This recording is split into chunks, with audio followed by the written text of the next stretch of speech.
And good day. We are coming on the air with breaking news at the White House, where President Trump is expected to hold a news conference in the Oval Office with tech billionaire Elon Musk. The president has started his remarks. Let's listen in. From, Joe Kiernan and Rick Santelli. This just came out, and we'll just play that for a second.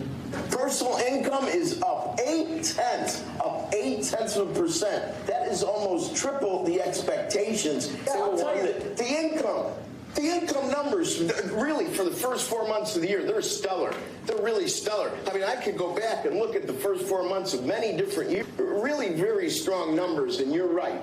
This administration... Okay, we've just been listening to President Trump there. He's doing some kind of demonstration showing our partners at CNBC and I guess an earlier report. It's a little confusing at this point, so I'm going to go to Garrett Haake, who's one of our White House correspondents, of course. Garrett, today we are expected to hear from Elon Musk, who's essentially ending his post as a special government advisor. Do we know why today was the day? And this also comes at a time when he's broke with the Trump administration over a couple of different points. Yeah, Tom, this comes after the 130-day clock for Elon Musk as a special government employee ran up earlier this week. He posted on X, the platform he now owns, on Wednesday night, saying that would be his last day, beginning the offboarding paperwork process to end his formal service as a White House advisor. But his informal role with this administration will continue, and I think that's the primary purpose for this event in the Oval Office today. The president, I think, hoping to show that there is, if not no, at least certainly little daylight between he and the person who has been among his closest advisors in the early stages of this second term of his presidency.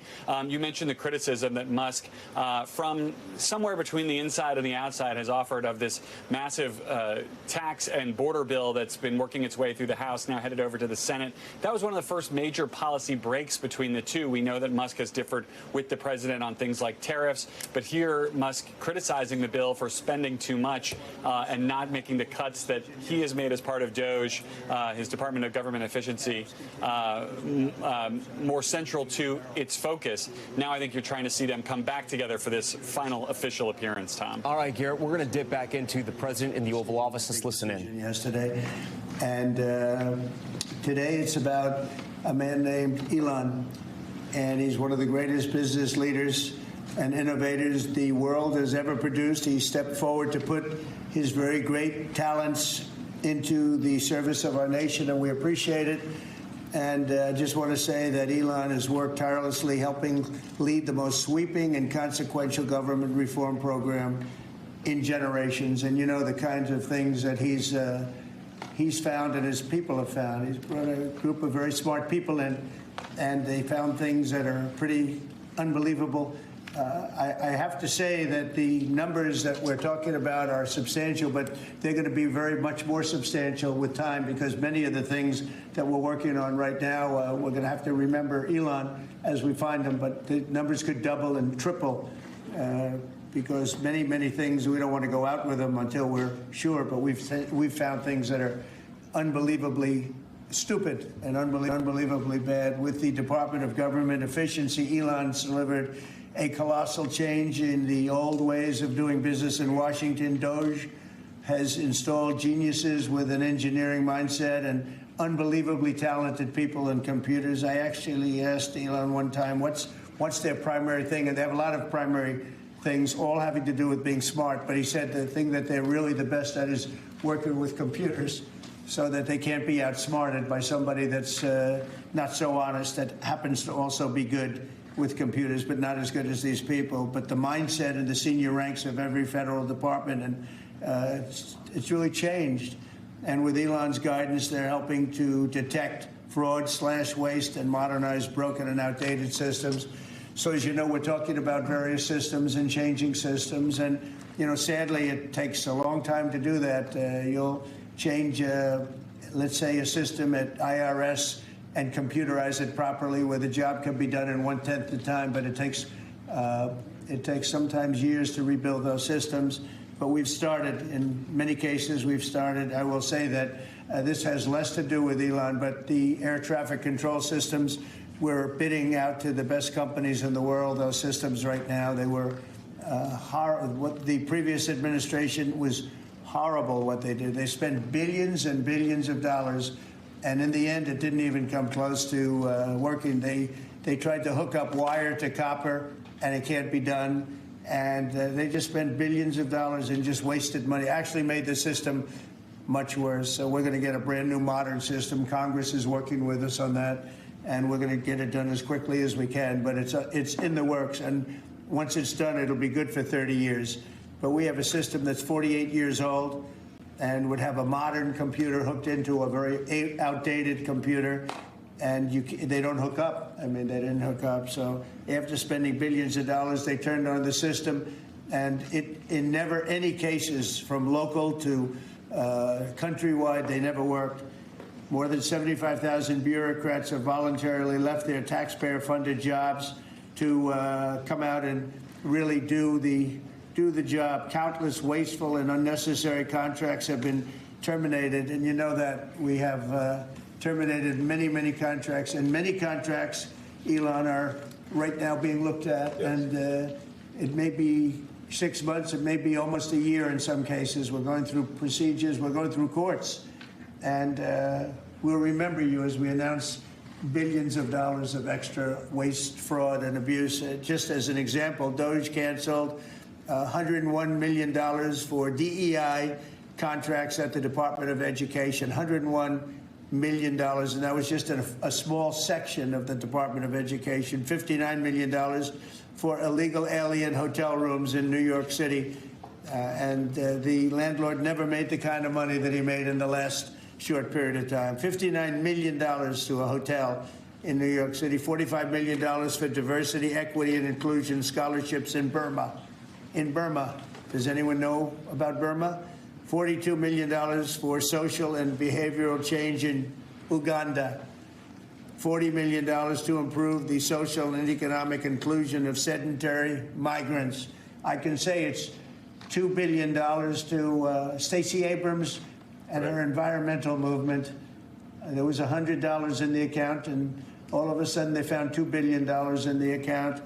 And I assume that's being looked at. I don't know. I'm not sure. But I assume that's being looked at. Think of that, $2 billion. And then Lee will tell you there's another one over there for $20 billion being spent on another environmental question. $20 billion. Not 20 million, a lot. Not 200,000, which is a lot. So think of it, in her case, you have $100, and now all of a sudden she gets hit with an infusion of $2 billion just before I take office.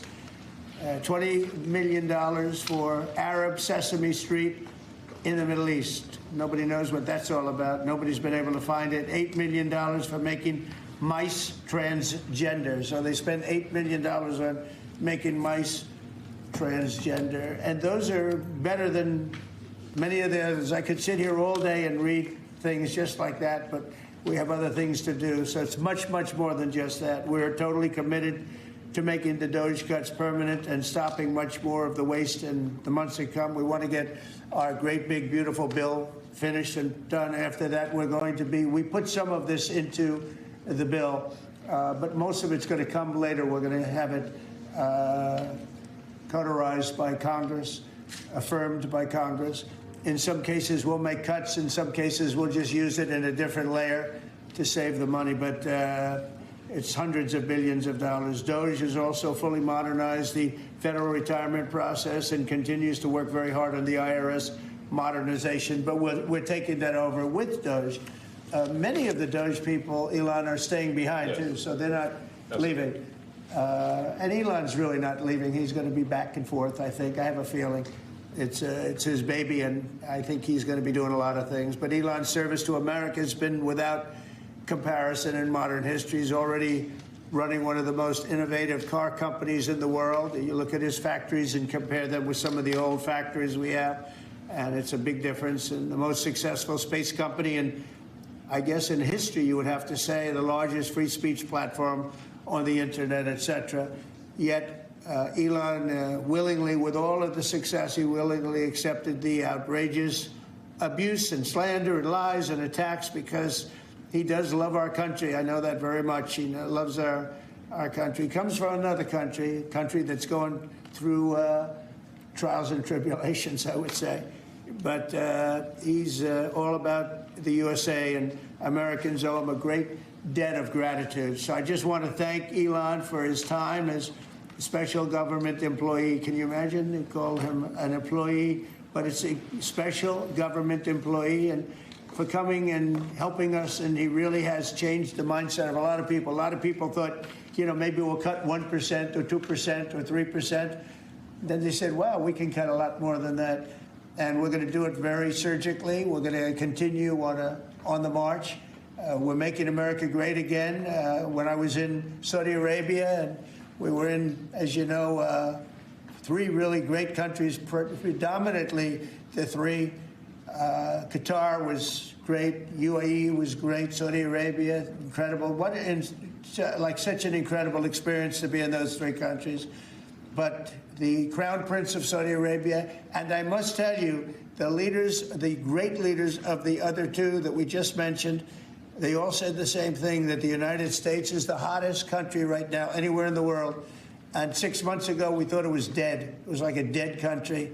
And it would have been a dead country if we didn't have the right result on November 5th. There would have been a horrible, horrible situation was going on with the borders, with transgender for everyone, men playing in women's sports, and so much more.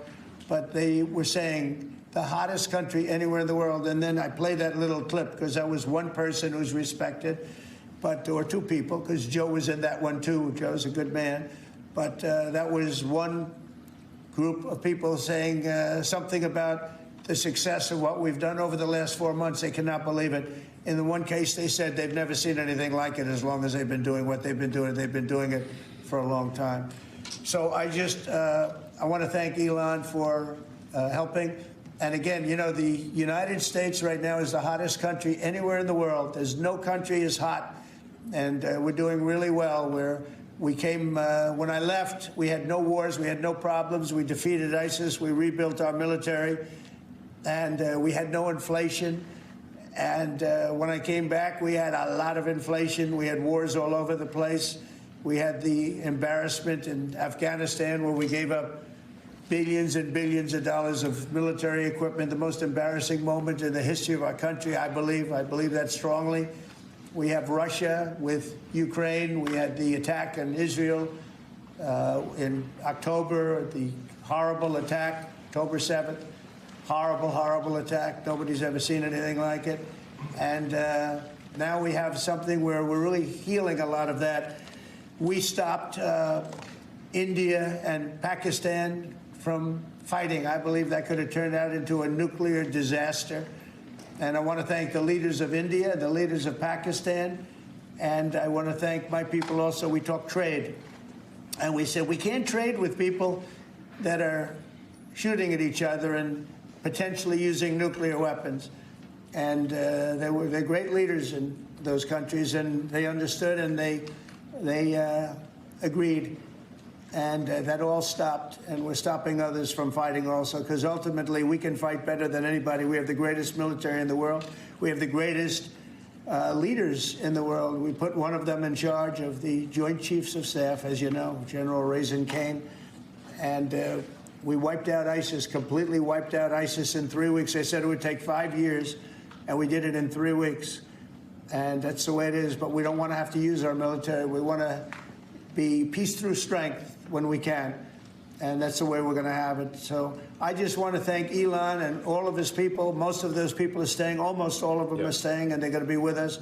And you're going to see the results coming long into the future. Even a year and 2 years later, you're going to see a lot of the results. And those hundreds of billions of dollars are going to be adding up, and they're going to continue to add. It'll be interesting, really interesting to see what the final number is going to be. But again, Elon gave an incredible service. Nobody like him. And he had to go through the slings and the arrows, which is a shame because he's an incredible patriot. The good news is that 90% of the country knows that, and they appreciate it, and they really appreciate what he did. And I gave him a little special something we have here. Thank you. A very special that I give to very special people. I have given it to some, but it goes to very special people, and I thought I'd give it to Elon as a presentation from our country. Thank you. Thank you, Elon. Thank you. Take care of yourself. Thank you. You see the luck. The luck of this is amazing. That's right. A large lot. Well, let me say perhaps a few words that this is not the end of Doge, but really the beginning. My time as a special government employee necessarily had to end. It was a limited time thing. It's 134 days, I believe, which ends in a few days. So that it comes with a time limit. But the Doge team will only grow stronger over time. The Doge influence will only grow stronger. I'd liken it to sort of Buddhism. It's like a way of life.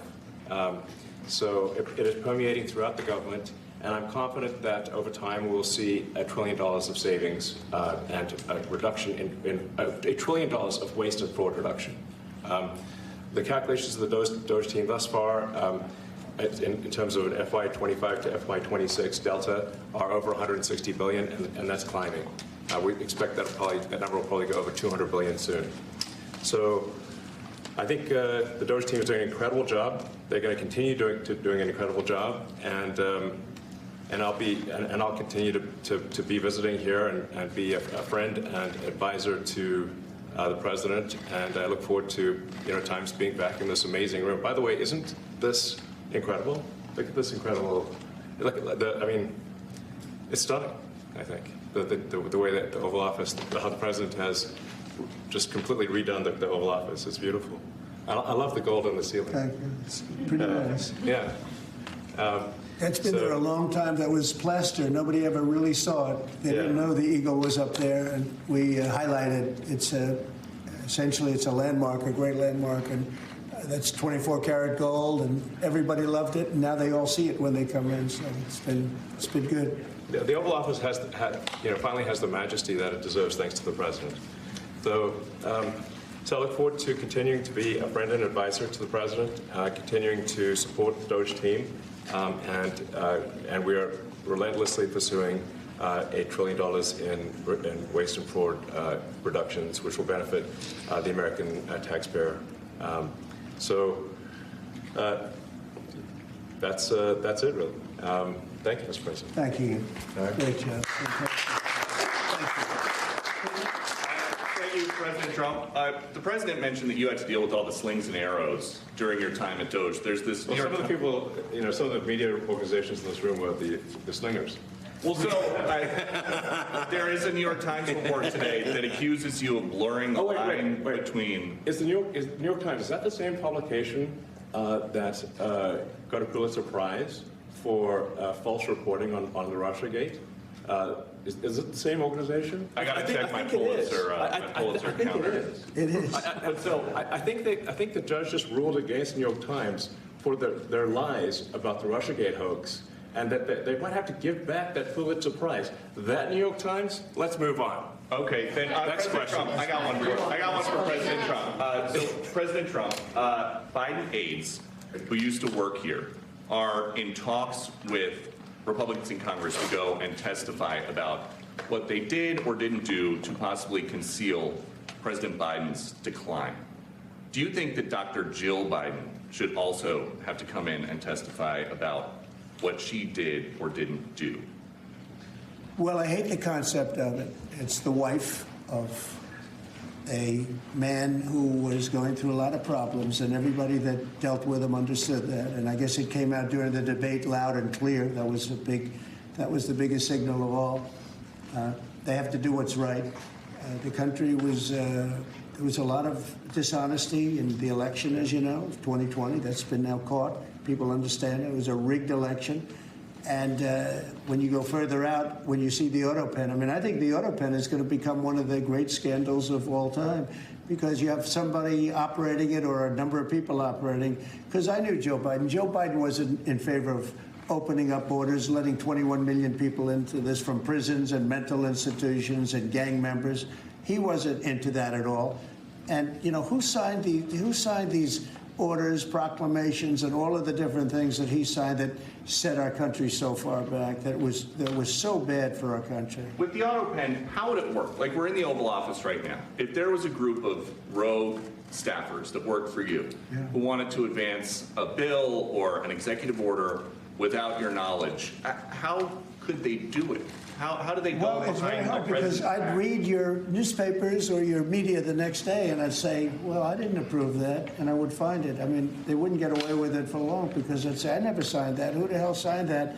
Auto pens, to me, are used to sign letters to people because we get, I think they said 20,000 letters a week, and you like to be able, when somebody takes the time to write a letter, it's nice to sort of write back. And auto pens are meant for that. Auto pens are not meant to sign major proclamations or tax cuts or borders, anything having to do with the border, which is so important. And if it happened on my watch, I would be able to see it because the next day or sooner I'd be reading about something that I knew nothing about and who the hell signed this. So I almost never use the auto pen. In fact, yesterday I was signing about 81, I think it was 81 proclamations and statements to people that I think should be signed by us. I think when you write letters to foreign dignitaries or presidents or prime ministers, you should be signing those letters, not done with auto pens. I understand he signed almost everything with an auto pen. It's a very dangerous thing. It really means you're not president. Whoever operated the auto pen, and we think we know who that is, and it was actually more than one person, but that's not what the presidency is all about. I hardly used to use it. Reinstate the tariffs on China. You said that they violated the agreement with the U.S. Well, they did. They violated a big part of the agreement we made. You know, if you read that whole statement, I was very nice to them. I helped them because they were in trouble with the stoppage of a massive amount of business. But I'm sure that I'll speak to President Xi and hopefully we'll work that out. But yeah, it's a violation of the agreement. Yeah, please. Mr. President, can you give us an update to the latest ceasefire agreement that Israel has agreed to, but Hamas still considering? Well, they're very close to an agreement on Gaza, and we'll let you know about it during the day or maybe tomorrow, and we have a chance of that. And I think we have a chance of making a deal with Iran also. They don't want to be blown up. They would rather make a deal, and I think that could happen in the not-too-distant future. That would be a great thing if we could have a deal without bombs being dropped all over the Middle East. That would be a very good thing. They can't have a nuclear weapon. We want them to be safe. We want them to have a very, very successful nation. Let it be a great nation, but we can't have that. They cannot have a nuclear weapon. It's very simple. And I think we're fairly close to a deal with Iran. Mr. Musk, question for Elon. Yeah, please. You said just now that you look forward to being a friend and advisor to the president. So do you expect to continue advising the president and Doge informally, or are you going to sort of shift your focus entirely to your companies?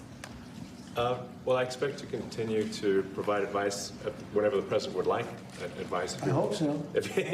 I mean, yeah, I expect to remain a friend and an advisor, and certainly if there's anything the president wants me to do, I'm at the president's service. Mr. Musk, on Doge, you said that there was $1 trillion promise for cuts from Doge. Yes, I think we do expect over time to achieve the $1 trillion. But what have you found in your time here was the biggest roadblock to getting those cuts? Was it the cabinet, or was it Congress, or something else? What was the biggest roadblock from your work? It's mostly just a lot of hard work. It's really not any one person or Congress. It's going through really millions of line items and saying just each one of them makes sense, or does not make sense. Obviously, at times when you cut expenses, those who are receiving the money, whether they're receiving that money legitimately or not, they do complain. And you're not going to hear someone confessing that they received money inappropriately. Never. They're going to always say that they received money appropriately for an important cause. Naturally, that's what you'd expect. So we just have to. It's just a lot of work going through the vast expenses of the federal government and just really asking questions. What's this money for? Are you sure it's actually being used well? Many times we can't even find anyone who defends it. So for a lot of the expenses, there is actually no defender at all. And then we have to just work through the process of stopping the spending, where there's often literally no defender. Nobody even knows why the money's being spent. It's truly absurd. I mean, we find situations where there are millions of software licenses with 0 people using them. 0. Exactly. This is the quizzical expression. You're like, surely, if there's millions of software licenses, someone should be using them. No, and then we've got to go through the process of saying, okay, look, if no one's using the software, we can terminate this software license agreement. That's everywhere in the government, by the way. Mr. Musk, what do you think would be easier, colonizing Mars or making the government efficient? It's a tough call, but I think colonizing Mars and making life multi-planetary is harder. And as I said, we do expect to achieve over time the $1 trillion of savings. We can't do it in like a few months, but if you say by I think the official end of Doge, which the president may choose to extend, is the middle of next year. Say by the middle of next year, with the support of the president and Congress, could we achieve $1 trillion of savings? I think so. We're on track to do so. Do you have faith that Congress is going to do Thank you, Mr. President. You had mentioned earlier in the week that Doge should become a whipping boy, and as the president mentioned, you went through a lot to go through this process. Yes. Was it worth it for you, and what would you change? Yes, so what we found was happening was that if there were any cuts anywhere,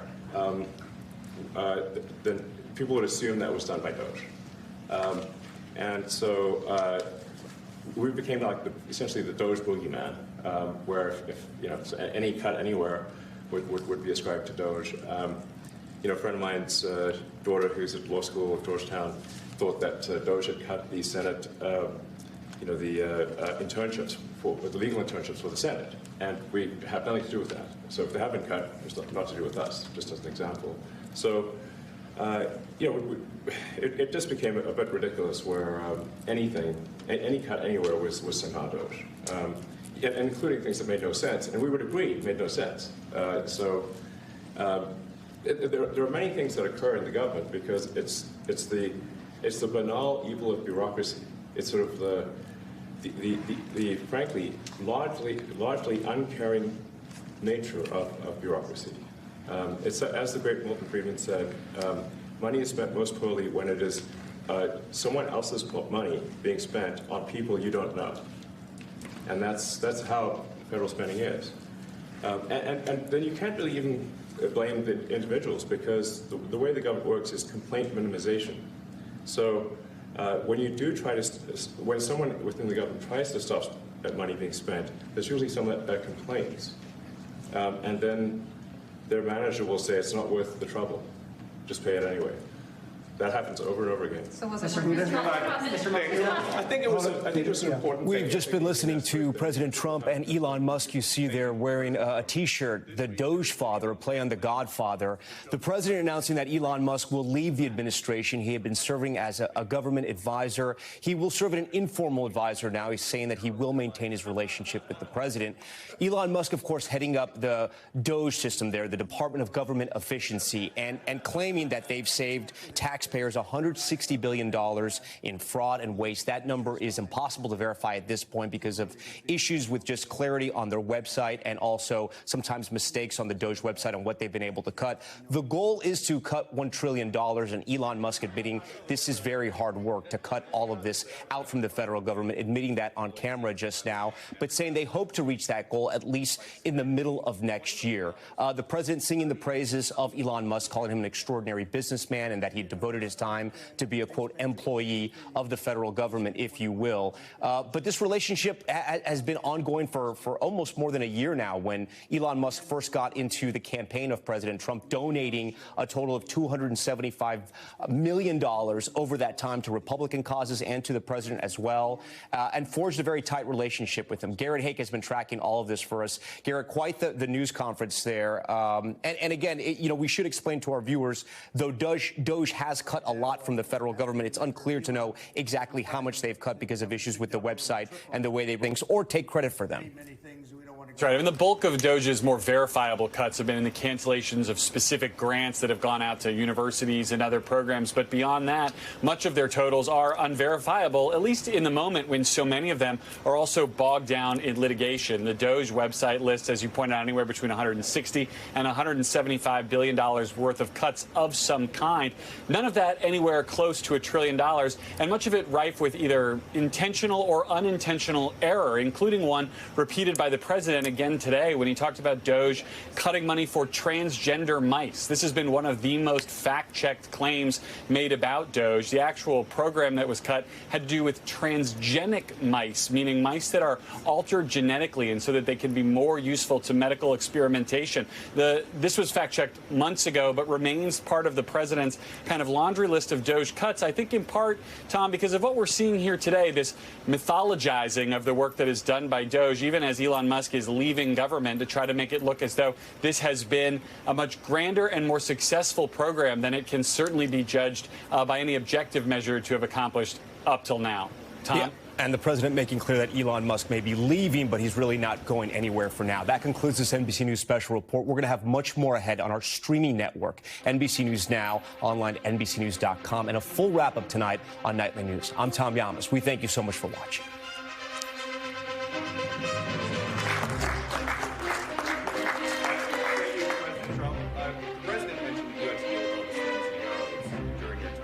We are back now on NBC News Now with our live coverage of President Trump's Oval Office event with Elon Musk on Musk's last day as a special government employee after he led the Department of Government Efficiency, or DOGE. Let's listen back in. It's different. You become a much different person when you run for politics and you do what's right. I could do other things, and I'm sure he'd like me, and I'm sure other people would like me, but it wouldn't be as good for our country. As we said, our country's doing really well because of what we're doing. So I can't, it's not a popularity contest. So, I don't know, I would certainly look at the facts. If I think somebody was mistreated, whether they like me or don't like me, it wouldn't have any impact on me. Mr. President, on the big beautiful bill, would you like to see the Senate build in some support for your tariffs on the big beautiful bill, or should that be a standalone bill? I have great support on the tariffs. I mean, I was so honored that we got that ridiculous stay lifted, because that would have taken away presidential power. It would have taken away everything that was granted by the founders. It would have been a terrible thing. And it would have, most importantly, would have left us vulnerable. We have a lot of countries that use tariffs on us and use them viciously, actually, viciously. And if we didn't have the power to use tariffs on them, and instantly, not when you go back to Congress and try and get hundreds of people to agree on something, that would take months to get just one simple proclamation. If we didn't have the power to counteract their powers, you wouldn't have a country left. We have to act fast. We have to be fast and nimble, as they say. And that was a really great moment, I think, yesterday when that stay was lifted. And hopefully now we'll go to court and just win that battle. Because if we don't have the power to do what they're doing to us, we are going to be a great nation no longer. Elon Musk was once idolized by folks on the left in this country before joining your administration. Now he's considered a hero by conservatives. Why do you think this man, what he's done in American life, has been so politicized? Does it Well, his life has been amazing. I mean, I look at so many different things. I look at that rocket being, guided back into position. I've never seen that before. I thought it was a space movie. I thought it was a movie. You look at what he's done in terms of communication, it's been unbelievable. So many different, even tunnels going underground, not having to go through all the process of going, he's got a company that does that. He's got so many different companies. Starlink, as an example, he saved a lot of lives, probably hundreds of lives in North Carolina. I don't even know if you remember, but I called you. They needed Starlink in North Carolina.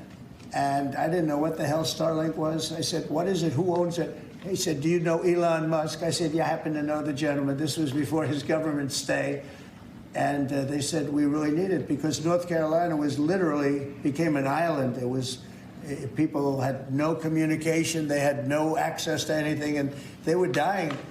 And I called up Elon, and you can't get it because it's so successful. It's very hard to get. And he had so much of it brought over there, and they told me it was unbelievable. It saved a lot of lives. So, he's just done a lot of things. I don't think he gets credit for what he's done.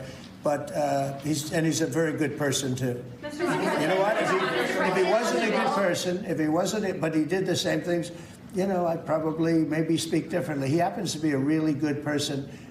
who loves the country. Mr. Musk, one big, beautiful bill. You had indicated this week that there were some things you didn't like about what had passed in the House. What changes do you want to see the Senate make? And you had also indicated there were things you didn't like about the bill. What would you be suggesting he push senators to change in their version? Well, I'll tell you, I'll go first. It's an unbelievable bill. It cuts your deficits. It cuts, it's a huge cutting. But there's the things I'd like to see maybe cut a little bit more. I'd like to see a bigger cut in taxes. It's going to be the largest tax decrease or cut in the history of our country. I'd like to see it get down to an even lower number. I was shooting for a slightly lower number. I would have liked to have done that. But with all of that being said, when you look at the tax cut and the fact that the original tax cut, which made us so successful, we had the most successful 4 years in the history of our country, the economy, and this is going to be even better. And you see that by the reports that came out just yesterday or tonight. I guess they were released this morning at 8 o'clock. You see the kind of numbers where somebody that's a pro is like, whoa, I haven't seen numbers like this since I've been doing this. These are human emotions of professionals that have never seen numbers like, and we've just started. The bill is a great bill. It's going to be jiggered around a little bit. It's going to be negotiated with the Senate, with the House. But the end result is it extends the Trump tax cuts. If it doesn't get approved, you'll have a 68% tax increase. You're going to go up 68%. That's a number that nobody's ever heard of before. You'll have a massive tax increase. If it does get approved, you'll have a large tax cut, the largest we've ever had. When you add the past tax cuts that we got you, the Trump tax, they call them the Trump tax cuts. It's an amazing bill. It does amazing things. With all of that, it's going to be adjusted a little bit over the next coming weeks, and I think it's going to be passed. The Republicans want to pass it. With all of the great things it does, including an extension of debt, it's the extension. We have to extend the debt. If we don't extend debt, we're in default.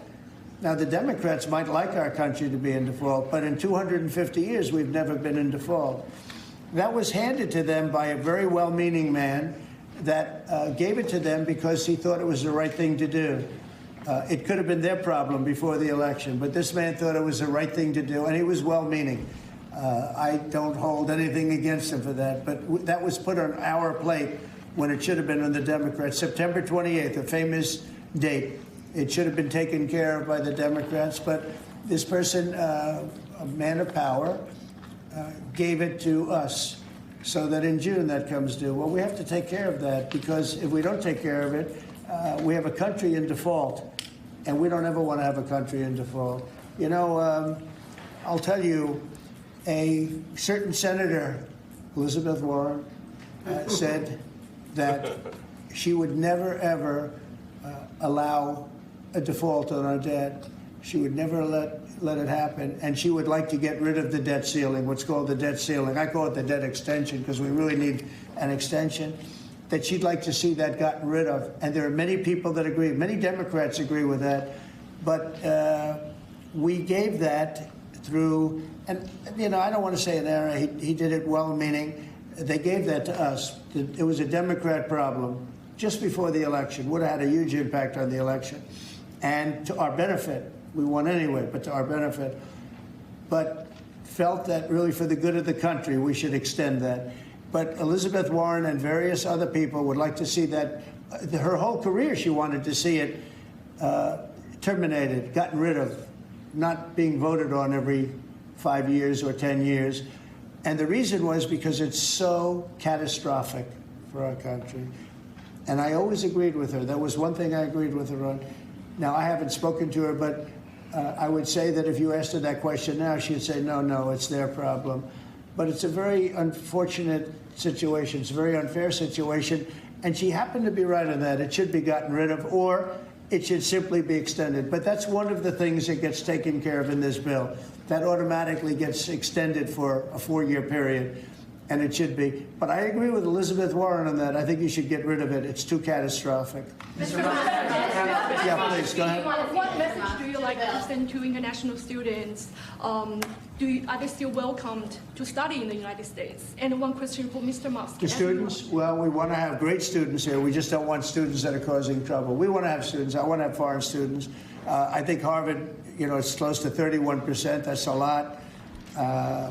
Our country's given $5 billion plus to Harvard over a short period of time. Nobody knew that. We found that out. I wouldn't say that was a Doge thing, but we found that out over a period of time. That was sort of a Trump thing. We ended up in litigation for other reasons because they're very anti-Semitic. And in finding out and in going through the books, we found out that the country gave them $5 billion plus, much more than that, actually. And we're having it out with them, and let's see what happens. I think we have a very good, it's a very sad case. It's a case we win. We can't lose that case because we have the right to make grants. We're not going to make any grants like that. But I don't think Harvard's been acting very nicely. I think Columbia wants to get to the bottom of the problem. They've acted very well. And there are other institutions, too, that are acting, but Harvard's trying to be a big shot. And all that happens is every 3 days we find another $100 million that was given. 2 days ago, we found $200 million more. The money's given to them like gravy. I'd like to see the money go to trade schools, where people learn how to fix motors and engines, where people learn how to build rocket ships, because, somebody has to build those rocket ships. Yeah. And I'd like to see trade schools set up, because you could take $5 billion plus hundreds of billions more, which is what's spent, and you could have the greatest trade school system anywhere in the world. And that's what we need to build his rockets and robots and things that he's doing, and to build lots of other things. And, I went to school with people. In some cases, they weren't good students, but they could fix the engine of a car better than anybody I've ever seen. They could take it apart blindfolded. They had an ability at that. And they did very well. They made a lot of money. It's a very skilled job. It's great. But I'd like to see a lot of money going into trade schools. I've always felt that. And we probably found our pot of gold, and that's what's been wasted at places like Harvard. And the money's been wasted. Yeah, please. Yeah, well, I wanted to ask quickly, Mr. Musk, is your eye okay? What happened to your eye? I noticed there's a bruise there. Well, I wasn't anywhere near France, so. What does that mean? No, I didn't notice it. First Lady of France. I didn't notice. I just wasn't around with little X, and I said, "Go ahead, punch me in the face," and he did. Turns out, even a 5-year-old punching you in the face actually does. That was X that did? Yeah. X could do it. If you knew X, I saw his mom right now. I didn't really feel much at the time, and then I guess it bruises up. But I just wasn't around with the kids. I didn't notice it, actually. President Trump, I got one. I know that you try to stay pretty neutral because not your war, but as you... And by the way, not my war. I just want to solve the problem for people. This was not a war that was going to happen if I were president. Right, and so, not your war, but as you try to fix it, and as you survey this hellscape of the Ukrainian front lines... It's horrible. And you and your team deal with a very stubborn Vladimir Putin. Yeah. Do you and Zelensky. Yeah. But do you look at this conflict Zelensky too. any differently now? Like, do you look at this and see Putin as the good guy or the bad guy? So, I've known him very well, and I went through a lot of things with him because Russia was, the Russia hoax turned out to be a total hoax. New York Times, they got a Pulitzer Prize. They have to give back the Pulitzer Prize. That's my lawsuit, and they're doing very poorly in that lawsuit, but they wrote stories about how it was true and it was false. And, a lot of Washington Post also. I have gotten to see things that I was very surprised at. Rockets being shot into cities like Kiev during a negotiation that I felt was maybe very close to ending. We were going to solve a problem, and then all of a sudden rockets got shot into a couple of cities and people died. I saw things that I was surprised at, and I don't like being surprised. So I'm very disappointed in that way. With that being said, I'd like to see it end. 5,000 people, I think the number's even more than that, but 5,000 people a week are being killed. Mostly soldiers, but also people that live in little cities and towns throughout Ukraine. And I'd like to see that stop. And I asked Caroline this yesterday, but I want to ask you directly. So many of the things that you're trying to do are held up in court right now. If the courts are going to have so much influence over U.S. policy, do you wish you would have just become a judge instead? Yeah, well, look, it wasn't meant to be that way. If you look at the founders, the president had certain powers, and you have your three groups, and they all had supposed to be pretty equal powers. But you can't have a judge in Boston running foreign policy in places all over the country because he's got a liberal bent or he's a radical left person. That's what the executive branch is for. And you have checks and balances. But we had millions of people pour into our country. Many, many criminals poured into our country. Murderers, mental institutions from all over the world being emptied out into our country. And if we don't get them out and get them out quickly, could lose your country very easily. This is a bad, that anybody would allow this to happen to our country. You know, with all of the things, we took over inflation, we took over some wars, we took over a lot of problems that didn't exist when I was president. None of it existed. We wiped out ISIS. Other than that, we had no wars. Putin was never going to hit Ukraine. Israel would have never been attacked. That attack, as you know, Iran had no money. They didn't have money for Hamas. They didn't have money for Hezbollah. They had no money whatsoever. That wasn't going to happen. All of these things that happened weren't going to happen. You wouldn't have had inflation. So it's very sad when I came back. But the thing that is the hardest is that they allowed 21 million people into our country, and many of those people are stone-cold criminals. They moved their criminal population into the United States, and of all the things that, you know, are bad, I solved inflation, I believe, already. I got the fuel prices down. The fuel prices came down. That's one of the reasons they screwed up the energy. They screwed up the cost of gasoline and oil and gas. And you had tremendous inflation, the greatest inflation probably in the history of our country under Biden. And when people said, oh, but the economy was, no, the economy was terrible for the people because they couldn't afford the energy. And the energy brought everything else up. Energy is the big deal. But with all of that, we solved that already. In 4 months, we solved it. $1.99, $1.98 gasoline. First time people have seen that in a long time since my term. But the hardest thing to solve is millions of people pouring into our country, many of whom are criminals. Because remember, these countries are smart. Their leaders are very street smart. They're sending the people that they don't want. They don't want the people that are there, that are law-abiding, that are productive, that are working hard. They want people that are in jails. We have them. They allow them to come in. And I always look to the other side, like, why would somebody do something? You know, in business, I try and study, why would they want to do this? Why would they want to sell it? Why would they want to buy it? One thing I can't figure out is what would an administration, what were they thinking when they allowed millions of people from prisons all over the world, not just from South America, Venezuela, all over the world, from the Congo in Africa, hundreds of people, thousands of people from the Congo, rough prisoners, from Asia, from Europe, rough parts of Europe. Why would they allow them to come into our country? Why would they do that? It's the one thing I can't figure out. And I don't believe it was Joe Biden. I really don't. I mean, look, he's been a sort of a moderate person over his lifetime, not a smart person, but a somewhat vicious person, I will say. If you feel sorry for him, don't feel so sorry because he's vicious. What he did with his political opponent and all of the people that he hurt a lot of people, Biden. And so I really don't feel sorry for him. But he wasn't a person that would allow murderers to come into our country. He wasn't a person that was in favor of transgender for anybody that wanted it, take kids out of families, et cetera, et cetera. So I just don't understand why a thing like this, how a thing like this could have been allowed to happen. Very sad. It's very sad for our country. If I could add something, I think the fundamental moral flaw of the left is empathy for the criminals and not empathy for the victims. empathy for the criminals, but not empathy for the victims. And there's been way too much of that. That needs to stop. To the president's point, there's been immense judicial overreach that is unconstitutional. That was never intended.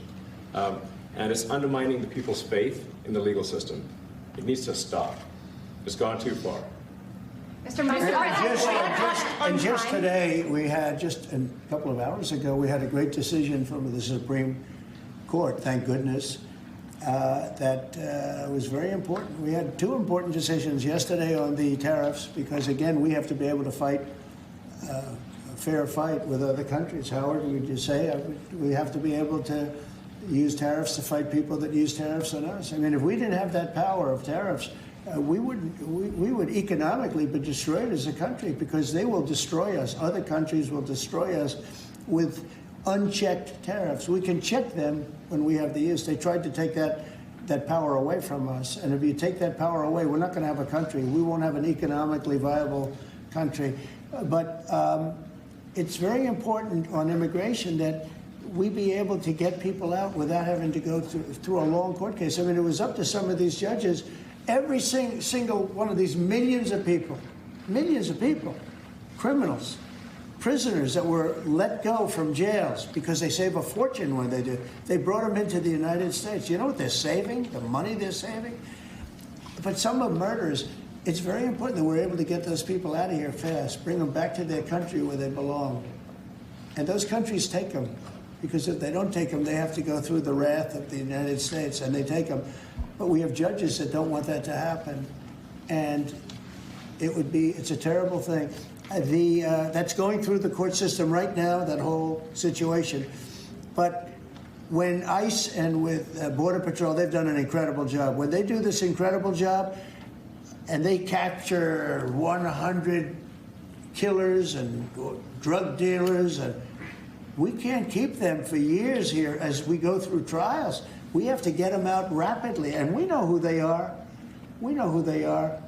And we're very careful about who they are, but we have to get them out rapidly, or, again, we're not going to have a country, okay? Maybe one or two more. Go ahead. Are you concerned that tariff may also affect companies like Tesla, which has parts manufactured abroad? And this is also to you, Mr. Musk. Well, he's going to end up building his whole car here. I mean, I thought he built his whole car. Pretty much he does. He's got incredible factories, and like I looked at one in Texas. It's unbelievable. No, all of the manufacturers will build their parts here, too. I mean, it used to bother me. They make a part in Canada, a part in Mexico, a part in Europe, and it's sent all over the place, and nobody knew what the hell was happening. I think it's ridiculous. You build a car, make it in America. And I gave them a little leeway on that, gave them some leeway.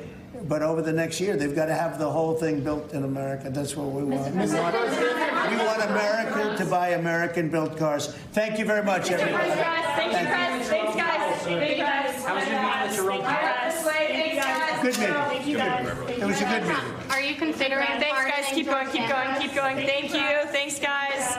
Let's go straight out here. Thank you. Thanks, guys. We can come back. We've been listening there to President Trump and Elon Musk.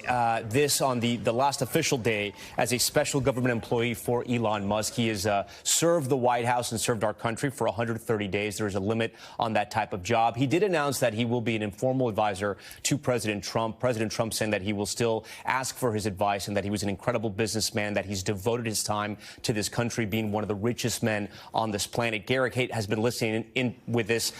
Garrett, I wondered if we sort of broke down that entire news conference, how much of a percentage that was about Elon Musk and how much it was about pretty much everything else going on in the Trump administration, including how a lot of what he's tried, these executive actions, are being tied up in the courts.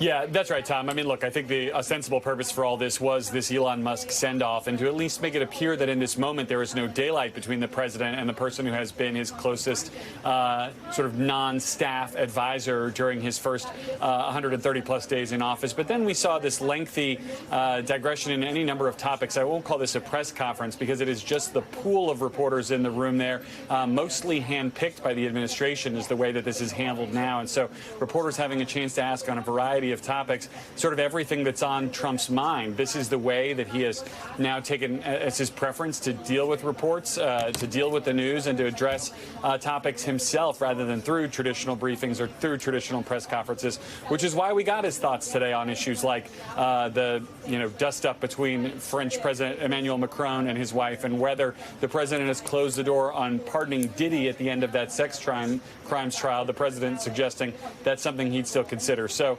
wide-ranging, I think, only begins to describe it, Tom, but not a lot of pushback or fact-checking in real time for the president's claim, including another one that stuck out to me that he has made repeatedly, and that is false, about gas prices, which the president continues to say are $1.99 a gallon.